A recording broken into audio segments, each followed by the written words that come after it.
भारतीय जनता पार्टीनि फिलब्रै चेसनि संसामानि सालरक सावैतिनि एप्रिल 10 सालमारि तांसल उत्तर Tripura हांकर BJP हाबानग BJP बदलनि बानात हिसाबै फिलब्रै चेसनि भारतीय जनता पार्टीनि संसामानि साल पालाइजाखा पालाइमुंनि पान्दाव मानजाखैखा हास्ट्रि मन्त्री अग्रा प्रोफेसर डॉक्टर मानिक साहा लगे तंगो बिहारनि फाइजाक एमएलए मिथिलेश तिवारी मंत्री सुधांशु दास खबै जुदा जुदा आदंर 1980 সনে আমাদের শ্রদ্ধেয় অটল বিহারী বাজপেয়ী ভারতরত্ন উনার হাত ধরে উনার সভাপতিত্বে ভারতীয় জনতা পার্টি তৈরি হয়।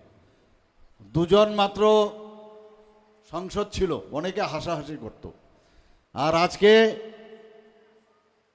এত বছর পর আপনারা দেখছেন ধীরে ধীরে ত্বরান্বিত কিভাবে হয়েছে আমাদের গ্রাম। সেই জায়গায় ভারতীয় জনতা পার্টি माननीय प्रधानमंत्री श्री नरेंद्र मोदी जी हाथ धरे आज के तीन बार आज के भारतीय जनता पार्टी सरकार एनडीए सरकार प्रतिष्ठित হয়েছে। বন্ধুগণ, আমাদের কাছে এবার 2026-এর যে এডিসি নির্বাচন, সেই এডিসি নির্বাচন এটাকে যদি আপনারা বলেন যে এটা একটা সামান্য নির্বাচন, এটা কিন্তু তা নয়। আপনারা কিন্তু ইতিহাস তৈরি করতে যাচ্ছেন। আমাদের ভারতীয় জনতা পার্টি এই প্রথমবার আমাদের এডিসির মধ্যে 28টা আসন, আর এই 28টা আসনের মধ্যে প্রথমবার আমরা ডাইরেক্টলি আমরা ভারতীয় জনতা পার্টির পদ্মচিহ্নে আমরা ক্যান্ডিডেট দিয়েছি। আপনারা খুশি? এইভাবে বললে হবে না, খুশি? তাহলে এবার এডিসির মধ্যে আপনারা ইতিহাস কিন্তু তৈরি করতে যাচ্ছেন। আর এই ইতিহাস এই কারণে তৈরি করতে যাচ্ছেন যে প্রথম কোনো ন্যাশনাল পার্টি এবং যে পার্টি প্রথমে রাষ্ট্রের কথা চিন্তা করে, দেশের কথা চিন্তা করে, রাজ্যের চিন্তা করে, তারপর পার্টি, তারপর নিজের কথা। এরকম একটা পার্টি যার নেতা सर्वश्रेष्ठ नेता उन्हीं बोलছেন मैं किसी को खाने भी नहीं दूंगा, दूसरे को भी नहीं खाने दूंगा, मैं चौकीदार हूं। यही रकम एक पार्टी प्रतिष्ठित होते যাচ্ছে এডিসির মধ্যে। এবং আমরা যদি মনে করি যে এখানে যারা বসে আছেন আমরা শুধু বসে আমরা খালি করব, এটা তো সম্ভব হবে না। সবাই মিলে মনে প্রাণে দিল থেকে এবার প্রতিজ্ঞা করতে হবে এবং ত্রিপুরার যে ভবিষ্যৎ, যে ডিসিকে নিয়ে যে পলিটিক্স এত বছর ধরে হচ্ছে তার যে ইম্প্যাক্ট আমরা সবাই জানি। যে বিধানসভায় 20টার থেকে কমিউনিস্টরা গণা শুরু করতো, 20 কনফার্ম কমিউনিস্টরা 20 থেকে শুরু করতো, 21-22 থেকে তারা সরকার গঠন করত। আর এবার উল্টো হবে, যেখানে যায় ভারতীয় জনতা পার্টির পতাকা তলে, ভারত সব জায়গায় আমি যেখানে যাই এখানে মানুষ জয়েন করতে চাচ্ছে। আমরা সবাই জানি 2014-র আগে এমন একটা অবস্থা হয়েছিল যে এই পার্টি, এই দেশ, কোন পার্টি এই দেশকে হাতে তুলে দেশের যে সুরক্ষার দিকে নজর দেবে। আজকে এখানে এই যে 3-10 কাঞ্চনপুর ক্যান্ডিডেটের শ্রী শৈলেন্দ্রনাথ মহোদয়ের যে নির্বাচনী সমাবেশ, সেই সমাবেশে আমাদের মাঝে আমি যখন এখানে ঢুকছিলাম, যাদবলাল নাথ মহোদয় আমাদের অত্যন্ত প্রিয়ভাজন এবং জনপ্রিয় বিধায়ক, শ্রী ওনার ভাষণ আমরা শুনছিলাম এবং উনি ইনচার্জও, এই এলাকার ওনাকে ইনচার্জ বানানো হয়েছে। মাঝে মাঝে আমার সাথে ওনার টেলিফোনে কথা বলেন এবং উনি কথা বলছিলেন কমিউনিস্টদের বিভিন্ন দুর্নীতির কথা উনি তুলে ধরলেন। এদের দুর্নীতির কথা যদি আমরা বলি শেষ করতে পারবো না। এবার যে বিধানসভা হলো, কমিউনিস্টদের যিনি মার্ক্সবাদী কমিউনিস্ট পার্টির যিনি সম্মানিত বিধায়ক আছেন এবং যিনি এলওপি লিডার অফ অপোজিশন, উনি বলছিলেন যে ভারতীয় জনতা পার্টির নাকি দুর্নীতি চারিদিকে ছড়ে গেছে। বলছে কি বলছেন যে আপনার ইঞ্জেকশন দিতে হবে। কি ইঞ্জেকশন? ইঞ্জেকশন দিতে হবে, তবে গিয়ে এটা ঠিক হবে। আমি বললাম এই যে আপনি যে ভাইরাল ইঞ্জেকশনের কথা বলছেন, আপনাদের সময়ে আপনারা নিশ্চয়ই দেখেছেন যে একজন ব্যক্তি শুয়ে আছে আর তার বুকের মধ্যে টাকা, দেখেছেন কি না? তা আমি ওনাকে বললাম আপনি যদি ওই সময় সে ভ্যাকসিনেশনটা আপনারা দিতেন তাহলে তো আমাদের আজকে এই ভ্যাকসিনেশনটা প্রয়োজন ছিল না। উত্তর দেয়নি, চুপ করে বসে গেছেন। আর বিস্তারিত তো আমাদের যাদববাবু বলেছেন। আমাদের ভারতীয় জনতা পার্টির সরকার, ভারতীয় জনতা পার্টি, আমরা চাই না কোনো জায়গায় দুর্নীতির আশ্রয় হোক, কিন্তু কমিউনিস্টরা শিখিয়েছে, কংগ্রেসরা একই অবস্থা। ৩৫ বছর ওনারা রাজত্ব করেছেন এবং মাঝখানে 5 বছরের জন্য জোট আমল এসেছিল। একই কায়দায়, একই খুন, সন্ত্রাস, ধর্ষণ, অগ্নিসংযোগ, নির্বাচনোত্তর সন্ত্রাস, একই কায়দায় মানুষ একবার সুযোগ দিয়েছিল, কিন্তু মানুষ বুঝতে পারছিল না কোথায় যাবে।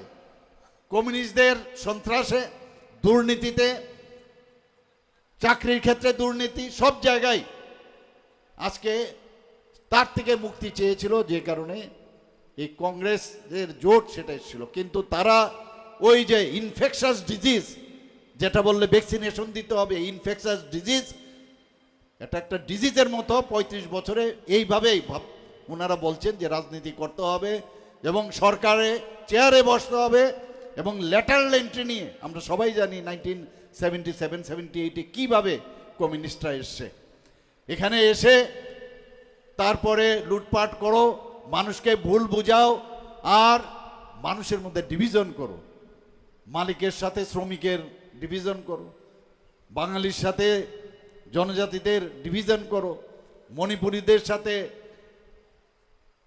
যে জনজাতিদের সাথে ডিভিশন করো, সংখ্যালঘুদের সাথে ডিভিশন করো।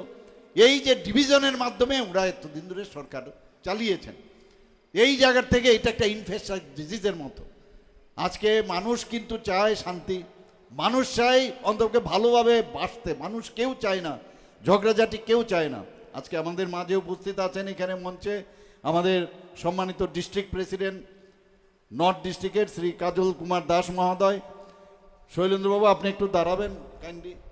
শৈলেন্দ্রবাবুকে কে পরিচয় করিয়ে দেওয়ার দরকার আছে আপনাদের। তাহলে কি করবেন, আগামী রাজ্যের কিভাবে উন্নয়ন হবে, দেশের উন্নয়ন হবে। আপনারা বন্ধুগণ কিছুদিন আগে আপনারা দেখেছেন মাননীয় গৃহমন্ত্রীজি এক জায়গায় কি বললেন যে मैं एक छोटा सा जो ऑपोजिशन में है इन लोगों को एक मुफ्त में एक एडवाइस देना चाहता हूं। আপনারা প্রায়শই বলেন যে কি এই যে আমাদের যে এভিএম, আমাদের যে ভোট বাক্স আছে এভিএম, তো সেই জায়গার মধ্যে নাকি উল্টো পাল্টো হয়, হারলে উল্টো পাল্টো, আর যদি জিতে যায় তখন কোনো কথা নাই। তো বলছে যে আপনারা সকাল থেকে রাত্রি পর্যন্ত খালি নিজেদের কথা চিন্তা করেন, যদি আমাদের মতো সকাল 6টার থেকে রাত্রি 12টা পর্যন্ত কাজ করেন তাহলে এই এভিএম থেকে আমাদের মতো রেজাল্ট আপনারা পাবেন। এই হচ্ছে ভারতীয় জনতা পার্টি। আপনারা জানেন আমাদের ডাবল ইঞ্জিনের সরকার চলছে। আমি নিশ্চিত, আমি সমস্ত ত্রিপুরা আমি ঘুরছি বিভিন্ন জায়গায়, এবং আমাদের সরকার এবার এডিসির মধ্যে যদি আমাদের সরকার গঠন হয় তাহলে ট্রিপল ইঞ্জিনের সরকার আগামী দিন হতে যাচ্ছে। এবং উন্নয়ন কাকে বলবে আপনারা দেখবেন এডিসির মধ্যে এখন যেভাবে দুর্নীতি, রন্ধ্রে রন্ধ্রে দুর্নীতি বলে লাভ নেই। এবং আমরা এই সরকার আসলে যেখানে আমাদের লিডার বসে আছেন যে मैं किसी को खाने भी नहीं दूंगा, मैं खुद भी नहीं खाऊंगा, এবং আমরাও এইভাবে এই সরকার চালাচ্ছি এই ত্রিপুরাতে, এবং আমরাও কিন্তু সেইভাবে নজরদারি রাখবো। এবং যে পয়সা এখান থেকে বাইরে চলে যায় নিজেদের কাজে ব্যবহার হয়, এই পয়সা যদি আজকে এডিসি এলাকায় সেটা যদি খরচ করা হয় তো এই এডিসির উন্নয়ন কোন জায়গায় যাবে আপনারা ভাবুন। একটু আগে আমাকে আমাদের মাননীয় বিধায়ক যাদববাবু বলছিলেন, যেমন আমরা যে কথা শুধু বলি না কাজে, সেখানে একটা রাস্তার কথা উনি বলছিলেন। উনি নাকি ঘোষণাও দিয়ে দিয়েছেন অলরেডি যে প্রায় কত কোটি টাকা, 41 কোটি টাকার উপরে রাস্তা। আমি নিজেও যখন বলি মনেও থাকে না, আমি বললাম যাদববাবু হয়ে যাবে, উনি আমাকে মনে করিয়ে দিলেন এত কাজ হচ্ছে, চারিদিকে উন্নয়ন। আর আমার মনে আছে আমাদের উপমুখ্যমন্ত্রী যিনি এখন গভর্নর হয়ে মহারাষ্ট্রে আছেন, উনি বলছিলেন যে আরে আমার বন্ধুবর বলছিলেন, প্রায়শই বলেন যে কি বলছেন যে স্বর্ণযুগ চলছে, স্বর্ণযুগ। তো উনি যখন, তাহলে কি করবেন, আগামী 12 তারিখ সকাল সকাল এখানে যারা আছেন সবাই তো যাবেনই, আপনাদের আত্মীয় স্বজন এবং অন্যদেরকেও বলবেন, খালি এই আঙ্গুলটা দিয়ে খালি একটা টিপ দেবেন, শৈলেন্দ্রবাবুর কাছে ভোট দিলে সেটা সরাসরি মাননীয় প্রধানমন্ত্রী নরেন্দ্র মোদীজির কাছে চলে যাবে। বন্ধুগণ, অত্যন্ত সজ্জন ব্যক্তি, অত্যন্ত সজ্জন ব্যক্তি, এবং এবার উনি দাঁড়াতেও চাননি, কিন্তু আমরা সবাই মিলে জোর করে বললাম না, আপনি তো ভালো কাজ করেছেন, আর কাজের মধ্যে থাকলে শরীরও ভালো থাকে, আপনার শরীরও ঠিক হয়ে যাবে, আপনি চিন্তা করবেন না।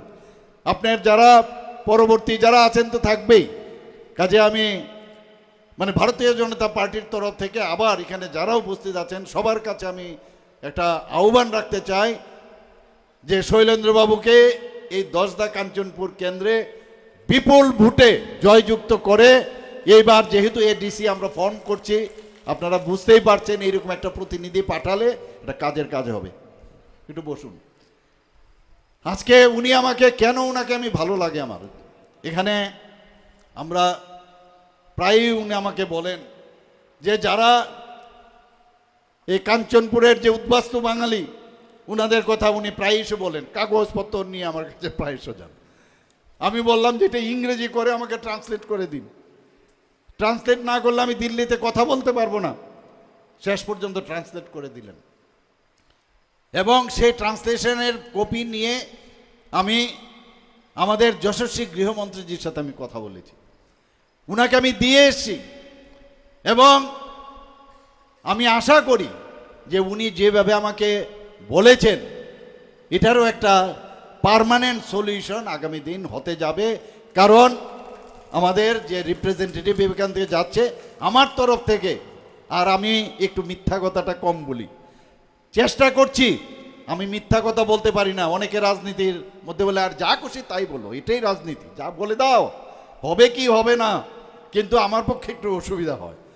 আমি মানুষটাই এরকম, যা সত্যি তাই বলবো। আজকে আপনারা দেখেছেন যে টিএমসি তৃণমূল কংগ্রেস ওয়েস্ট বেঙ্গলে, টিএমসি আর ত্রিপুরাতে কি দেখছেন টিএমপি, ত্রিপুরামতা পার্টি। ডিফারেন্স আছে? কোনো পার্থক্য আছে? একই অবস্থা। কালকেও আমাদের এক মন্ত্রীকে আক্রমণ করেছে, মন্ত্রীর এক জায়গায় গিয়েছিলেন, আর আমাদের একজন ক্যান্ডিডেটকে তার মাথা ফাটিয়ে দিয়েছে, তার হেড ইঞ্জুরি হয়েছে। সমস্ত জায়গায় প্রায় আমাদের ঘোষণা যখন হলো যে আমরা 28টার থেকে 28টার মধ্যেই আমরা ভারতীয় জনতা পার্টি এবার প্রতিদ্বন্দ্বিতা করবে, তার থেকে আমার কাছে এখন কালকে নিয়ে যদি আমি দেখি প্রায় 40টা জায়গায় ফিজিক্যালি অ্যাসাল্ট, বাড়িঘরে আক্রমণ। টিএমসিও একই অবস্থা, পশ্চিমবঙ্গে একই অবস্থা। আজকে ডক্টর শ্যামাপ্রসাদ মুখার্জি যদি না থাকতো তাহলে আজকে ওয়েস্ট বেঙ্গল তৈরি হতো না। বন্ধুগণ, সেই জায়গায় দাঁড়িয়ে আজকে ওখানেও খুন, সেখানেও সন্ত্রাস, সেখানেও আপনারা প্রায়ই দেখেন যে দর্শনের মাত্রা যদি আমরা দেখি, সেখানে ইলেকশনের নির্বাচনোত্তর সন্ত্রাস, নির্বাচনের আগেও সন্ত্রাস, কিন্তু এইবার অবস্থা কাহিল। বন্ধুগণ, কারণ পশ্চিমবঙ্গে এই TMC would be gone, TMC would be gone, আপনারা দেখবেন এবার। কারণ আমাদের যিনি গৃহমন্ত্রীজি 10 দিনের জন্য উনি বলেছেন আমি পশ্চিমবাংলায় বসে থাকবো। অবস্থা কাহিল হয়ে গেছে, সমস্ত জায়গায় এসআইআর চালু হয়ে গেছে, সেখান থেকে শুরু হয়েছে আবল তাবল, যখন যা খুশি তাই বলছেন উনি। এবং 27 বছর পর আজকে আমরা দিল্লিতে ভারতীয় জনতা পার্টির সরকার হয়েছে। আজকে উড়িষ্যার মধ্যে এত বছর পর ভারতীয় জনতা পার্টির সরকার সেখানে গঠন হয়েছে। আমাদের প্রায় 20 থেকে 21টা রাজ্যে আমাদের ডাইরেক্ট ভারতীয় জনতা পার্টির সরকার বা এনডিএ সরকার রয়েছে। খালি গ্রাফ বাড়ছে, যেখানে 2জন খালি এমপি ছিল আর কয়েকটা এমএলএ শুরু হয়েছিল, আর সেই জায়গায় আজকে কোথায়, কোন জায়গায়? এর কারণ কি? কারণ যেভাবে ভারতীয় জনতা পার্টি কাজ করে, দেশের জন্য কাজ করতে চায়, তার জন্য মানুষ ভারতীয় জনতা পার্টির যে কথা দেয়, অ্যাকশন ইজ বেটার দেন ওয়ার্ডস, অর্থাৎ কাজের মাধ্যমে আমরা করতে চাই। এখানে তৃণমূল পার্টির একই অবস্থা, মার দাঙ্গা এগুলি করছে, বিভিন্ন জায়গায় দাঙ্গা লাগানোর ব্যবস্থা করছে। আমি একটা জায়গায় বলেছিলাম, মাননীয় প্রধানমন্ত্রী যে এবার যে অপারেশন সিন্দুর, যেভাবে 26 জন আমাদের মেয়েদের যেভাবে তাদের ধর্মকে সামনে রেখে যেভাবে গুলি করে টেররিস্টরা মেরেছে, 26 জন, এর মধ্যে 25 জন ভারতীয় আর একজন আমাদের নেপাল থেকে এসেছিলেন। এবং মাননীয় প্রধানমন্ত্রীজি গান্ধী ময়দান থেকে বলেছেন, मैं किसी को छोड़ने वाला नहीं हूं। আগে কি হতো, मैं নিন্দা करता हूं, এখন নিন্দা টিন্দা না, একদম 100 কিলোমিটার ভিতরে ঢুকে 26 জনের বদলে 26 মিনিটের মধ্যে 8 থেকে 9টা টেররিস্টের ঘাঁটি ধ্বংস করে দিয়েছে বন্ধুগণ। এর জন্য উনি কি বলছেন? উনি বলেছেন, we don't need any preacher, পরামর্শ দিতে আসবেন না, সমস্ত পৃথিবীকে জানিয়েছেন উই নিড পার্টনার। টেররিস্টদের বিরুদ্ধে আমাদের সোচ্চার হতে হবে সবাই।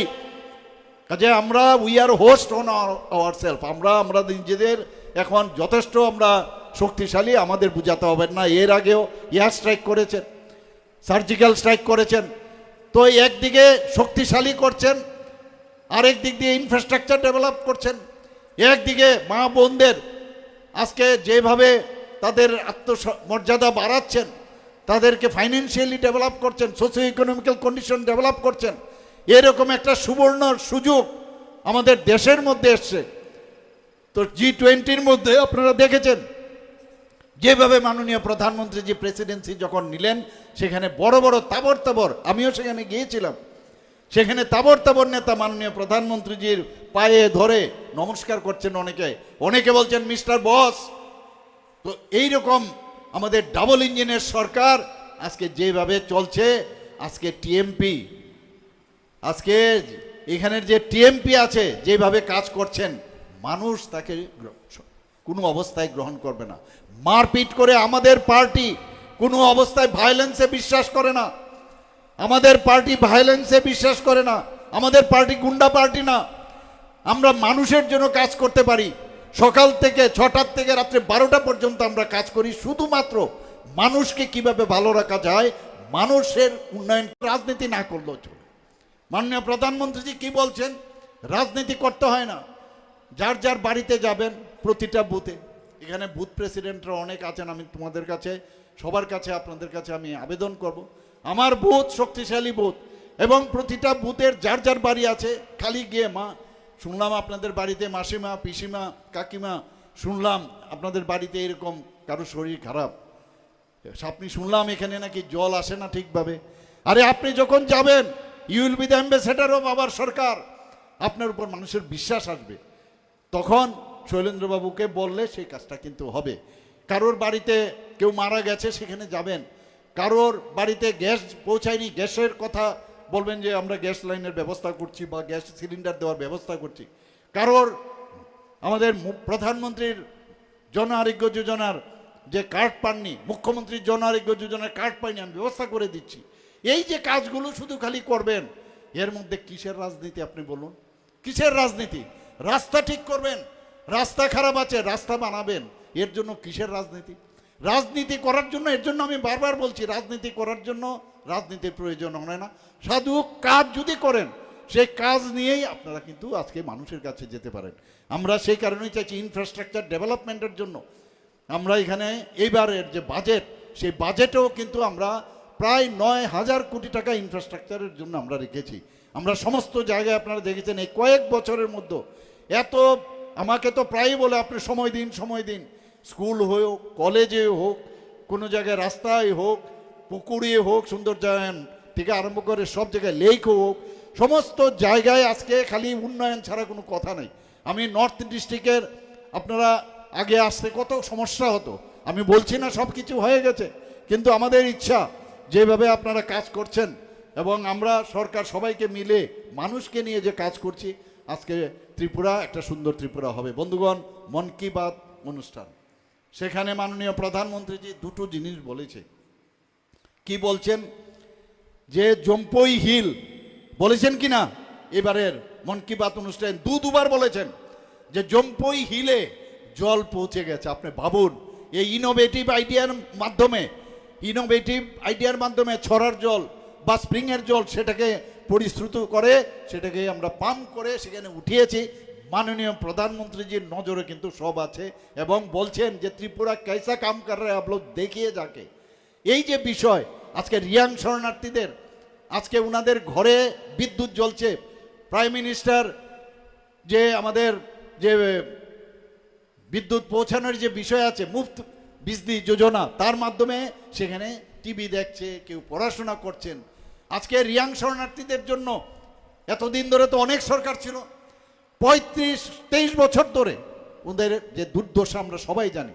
আজকে সেখানে আমার মনে আছে যে আমি যখন মুখ্যমন্ত্রী হই 3-4টে জায়গায় ওদের রিহেবিলিটেশন হয়েছে। তারপর আমি এত তাড়াতাড়ি তাদেরকে ত্বরান্বিত করলাম তাদের রিহেবিলিটেশনের জন্য। ওনাদের আই কার্ড দেওয়ার থেকে আমাদের ভোটার অধিকার দেওয়ার ব্যবস্থা আমরা করেছি।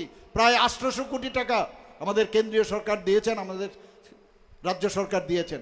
বিভিন্ন জায়গার রাস্তা হোক, তাদের ঘরই হোক, বিজলি হোক, মানে স্কুলই হোক, সমস্ত কিছু তাদের যারা ইউথ রেশন পানি হোক, সেগুলো আমরা দেওয়ার ব্যবস্থা করেছি। যারা ওখানকার ইউথ যারা আছেন, আমাদের গৃহমন্ত্রী যে এসেছিলেন একটা যে রিয়াং শরণার্থীর ক্যাম্পে গেছেন, সেখানে গিয়ে উনি বলছেন যে যারা ইউথ আছেন তাদেরকে ট্রেনিং দেওয়ার ব্যবস্থা করুন। আমরা ট্রেনিং দিয়েছি, ওনাদেরকে কিটস দিয়েছি, যাতে সাস্টেনেবল জীবনযাপন করতে পারে, আদারওয়াইজ অন্যদিকে যাবে। এই যে বিষয়গুলো আছে, এতদিন ধরে কোনো পার্টি, কমিউনিস্টরাও ছিল এখানে, কংগ্রেসও ছিল, বা এখানে লোকাল পার্টি মথা বলুন যাই বলুন, কেউ কিন্তু তাদের বিষয়ে আজকে আমরা করছি এই কাজগুলো, আর মাঝখান থেকে এসে বলছে আমাদের কারণে হচ্ছে। আজকে যারা উগ্রপন্থী, ওনাদের সময় সৃষ্টি হয়েছে। আজকে এটিটিএফ বলুন, এনএলএফটি বলুন, আজকে তারা বিপথে চলছিল এবং আমি নিজেও সেখানে এই অ্যাকর্ডে আমি ছিলাম, তাদেরকে মূল স্রোতে নিয়ে এসছেন। আজকে আগরতলা থেকে আপনাদের আসা এখানে 12 ঘন্টা লাগতো, এখান থেকে যাওয়া সাবরুম কত ঘন্টা লাগতো, এসকর্ট ছাড়া যাওয়া যেত না। আজকে ত্রিপুরাতে উগ্রপন্থী ফ্রি, উগ্রপন্থী মুক্ত, উগ্রপন্থী হয়েছে। তাদেরকে 250 কোটি টাকা তাদেরকে প্যাকেজ দেওয়া হয়েছে বিভিন্নভাবে। তাদের যে ফিক্সড ডিপোজিট থেকে শুরু করে তাদের থাকার ব্যবস্থা, খাওয়ার ব্যবস্থা, আগামী দিন কী করবে, ট্রেনিং ইত্যাদি দেওয়ার ব্যবস্থা, এগুলো তো আগে কেউ করেনি, আমাদের সরকার করছে। যারা জনজাতি আছে তাদের বিভিন্ন যে স্কুল, বিভিন্ন যে হোস্টেলগুলো আছে, তাদেরকে সেখানে স্মার্ট ক্লাসের ব্যবস্থা করা হয়েছে, বিনা পয়সায় তাদের বই বিতরণ করা হচ্ছে, তাদেরকে ট্রেনিং দেওয়া হচ্ছে। এখানে যদি আমি বলি শেষ করা যাবে না, একের পর এক। আজকে আমরা ওয়ার্ল্ড ব্যাংক থেকে আমরা 1400 কোটি টাকা লোন নিয়েছি এবং এই 1400 কোটি টাকা কার জন্য? সমস্ত জনজাতি অধ্যুষিত এলাকায়, সেখানে তাদের ডেভেলপমেন্টের জন্য, সেখানে রাস্তায় হোক, বিজলি হোক, সমস্ত ক্ষেত্রে সেই খরচটা হচ্ছে ট্রেসপের মাধ্যমে। বন্ধুগণ, আপনারা জানেন যে এলিমেন্ট প্রজেক্ট যেটা ফরেস্টে হচ্ছে, প্রায় 1700 কোটি টাকা আমরা লোন নিয়েছি, সেটাও জনজাতি অধ্যুষিত এলাকায়, এডিসি এলাকা, সমস্ত জায়গায় তার ব্যবস্থা করা হচ্ছে।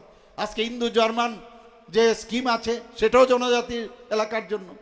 আমাদের বিভিন্ন যে জায়গা প্রজেক্ট, সেগুলো জনজাতি অধ্যুষিত এলাকার। একের পর এক আমরা জনজাতি, আমরা চাই যে আমাদের এখানে থানসা নিয়ে অনেকে অনেক কথা বলে। আমরা থানসা মানে কি? আমি বারবার বলছি, আমরা বাঙালি জাতি, জনজাতি এবং আমাদের যারা মণিপুরী আছেন এবং যারা সংখ্যালঘু আছেন, সবাইকে নিয়ে এই যে বন্ধুত্বপূর্ণ একটা পরিস্থিতি, আমরা একে অপরের হাত ধরে একটা রাজ্যকে এগিয়ে নিয়ে যাওয়া, সেটাকে বলে থানসা, অর্থাৎ ফ্রেন্ডলি আমরা থাকতে চাই। এবং একমাত্র সেখানে মাননীয় প্রধানমন্ত্রীজির যে স্লোগান, যে সবকা সাথ সবকা বিকাশ বিশ্বাস আর তার প্রয়াস, ওই এর মধ্যে কিন্তু থানসা অলরেডি এটার মধ্যে কিন্তু সেখানে আছে। আজকে জনজাতিদের বহুত উৎসব আছে। আমরা আমাদের এই সরকার তাদের যে যে তাদের যে পরম্পরা, তাদের যে যে ইয়েগুলো আছে, উৎসবগুলো আছে, সেগুলো যাতে প্রপারলি সবসময় মেনটেন করে, সবসময় পালন করে, তার জন্য আমরা কিন্তু সরকারের থেকে টাকা পর্যন্ত দিচ্ছি, পয়সা দিচ্ছি তাদের জন্য। গড়িয়া পূজার আগে কদিন একদিনের ছুটি ছিল, আমাদের সরকার আসার পর 2 দিনের ছুটি আমরা দিয়েছি। মহারাজা বীর বিক্রম কিশোর মাণিক্য বাহাদুরের জন্মদিনে আমরা ছুটি দিয়েছি। মহারাজা বীর বিক্রম কিশোর মাণিক্য বাহাদুরকে আমার বাড়ির সামনে কামানচৌনির পাশে একটা ছোট একটা আইল্যান্ড ছিল, সেই আইল্যান্ডের নাম গোত্রহীন ছিল এবং 0 মাইল ফলক এখান থেকে শুরু হতো। তখন মাইল বলা হতো যে কাঞ্চনপুর কত দূর, আগরতলা থেকে, ওখান থেকে অনেকে জানে না। আমরা চোখের সামনে দেখেছি এই 0 মাইল ফলক মাটির নিচে, কেউ দেখেনি।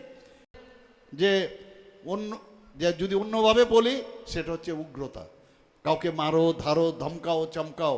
কিন্তু আমি আবার বলছি, যতই ধমকাও, চমকাও, মারো, পিটো, যত বেশি করবে তত বেশি ভারতীয় জনতা পার্টি আরও শক্তিশালী হবে। এবং ভারতীয় জনতা পার্টি শুধু এটা ইতিহাস, আমি এই কারণে বলছি, আগামী দিনের ভবিষ্যৎ আপনাদের তৈরি করতে যাচ্ছেন। তবেই আমাদের নিশ্চিন্ত যে একটা সরকার এখানে গঠন হচ্ছে। এখন কমিউনিস্ট পার্টি ওনারাও ভাবছেন যে আরে এবার তো ভালো হয়েছে, এবার তো ভোট ভাগাভাগি হবে। কি ভোট ভাগাভাগি হবে? যে মোথা ভোট চলে যাবে আর বিজেপির চলে যাবে, মাঝখান থেকে ফাঁক দিয়ে ঢুকার একটা সবসময় ওনাদের একটা চেষ্টা। আমরা 1977-78-এও দেখেছি ফাঁকে ঢুকার। আসলে আমি একবার বলেছিলাম, একবার বিরোধী দল নেতা জিতেনবাবু বলছিলেন যে আরে ওরা তো নিজেরা ঝগড়া করে এই সরকারের পতন হবে। আপনি বসে থাকেন, কবে আমরা ঝগড়া করছি? আপনি ওই আশাই থাকুন, নিজে কোনো কাজকর্ম না করে মানুষের কবে আমরা ভেঙে যাব, তবে আপনি এসে ঢুকবেন। আপনি কাজ নিয়ে যান না মানুষের কাছে, কি করেছেন, অপকাম তো আপনারা কম করেননি।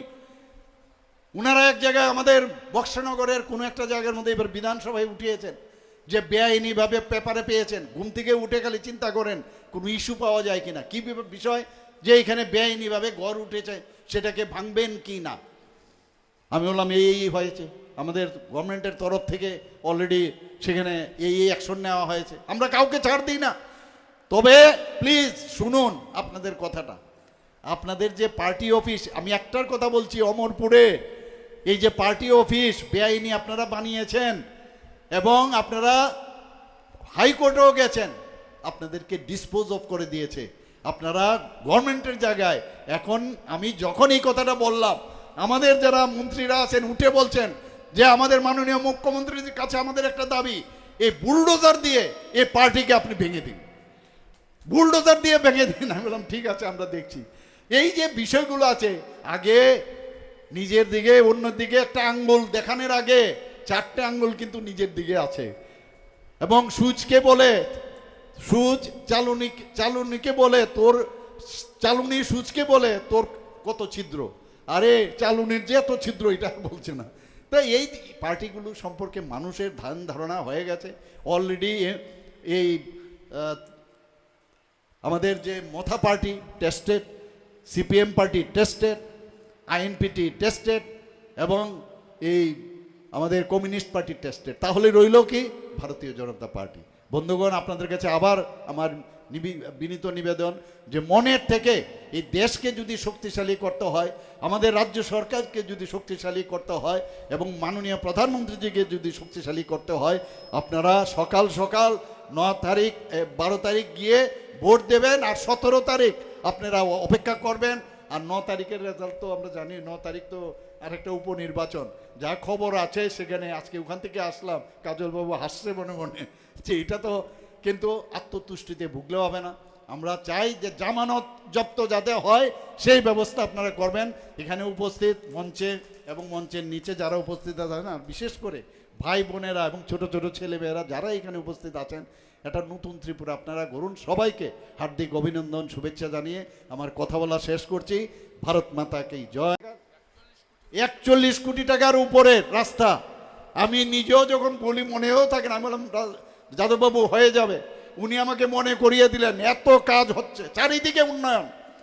আর আমার মনে আছে আমাদের উপমুখ্যমন্ত্রী যিনি এখন গভর্নর হয়ে মহারাষ্ট্রে আছেন, উনি বলছিলেন যে আরে আমার বন্ধুবর বলছেন, প্রায়শই বলেন যে কি বলছেন যে স্বর্ণযুগ চলছে, স্বর্ণযুগ।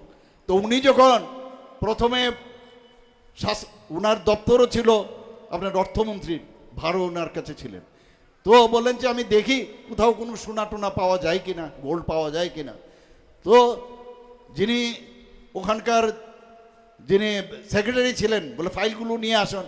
তো ফাইলগুলো খুলে উনি দেখেন সোনা তো দূরের কথা, স্বর্ণ তো দূরের কথা, সেখানে গিয়ে 13,000 কোটি টাকার ঋণ আমাদের ভারতীয় জনতা পার্টির সরকার 2018-র মধ্যে রেখে গেছে।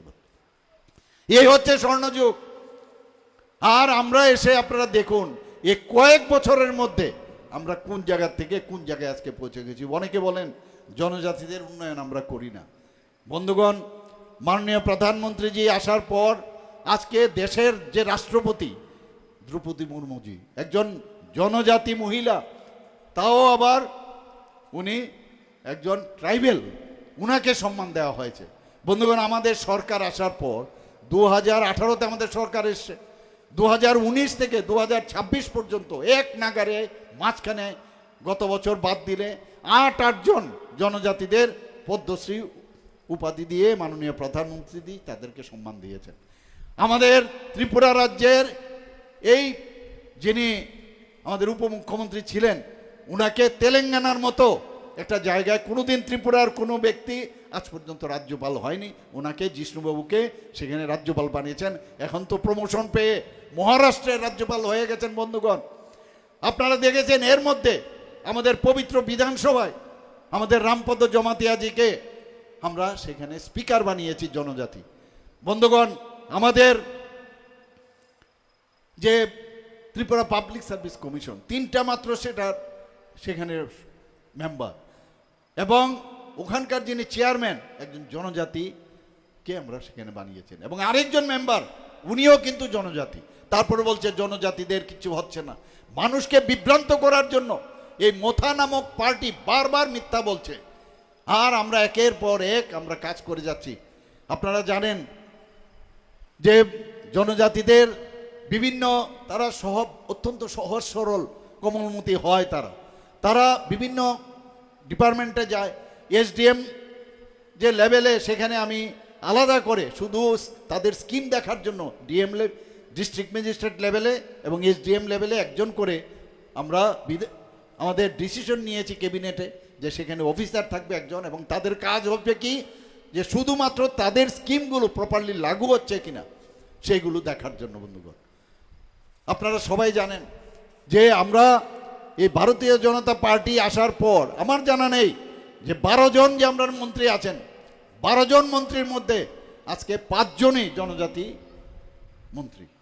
তাহলে কত পার্সেন্টেজ হলো? তারপরেও বলছেন ত্রিপুরার ইতিহাসে এরকম হয়েছে কিনা আমার জানা নেই। এতগুলো জনজাতিদের আমরা সেখানে তাদেরকে মাননীয় প্রধানমন্ত্রীজি মন্ত্রী বানিয়েছেন। এটা তো হয়নি কোনোদিন। আমরা চাই জনজাতি, বাঙালি, মণিপুরি এবং সংখ্যালঘু সবাই একসাথে মিলে আমরা সুন্দর একটা নতুন ত্রিপুরা আমরা করতে চাই। মাননীয় প্রধানমন্ত্রীজি বলছেন নিউ ইন্ডিয়া। তো নিউ ইন্ডিয়া তখনই হবে যখন সমস্ত রাজ্যগুলো নিউ রাজ্য হবে। তো ত্রিপুরাতেও আমরা এখন একটা স্লোগান দিচ্ছি যে নতুন ত্রিপুরা আমরা তৈরি করতে চাই। বন্ধুগণ, আপনারা সবাই জানেন যে এবারের যে বাজেট আমরা 34,000 কোটি টাকা রেখেছি। আমাদের ফাইন্যান্সিয়াল কনস্ট্যান্ট থাকা সত্ত্বেও দিয়ে আমি 29 মাসে আমি মুখ্যমন্ত্রী হয়েছি, 29 মাসে আমি 29% দিয়ে দিয়েছি বন্ধুগণ, এবং আগে 3% ছিল। এইবার দিয়ে আমরা কোন জায়গায় গেছি আপনারা দেখুন।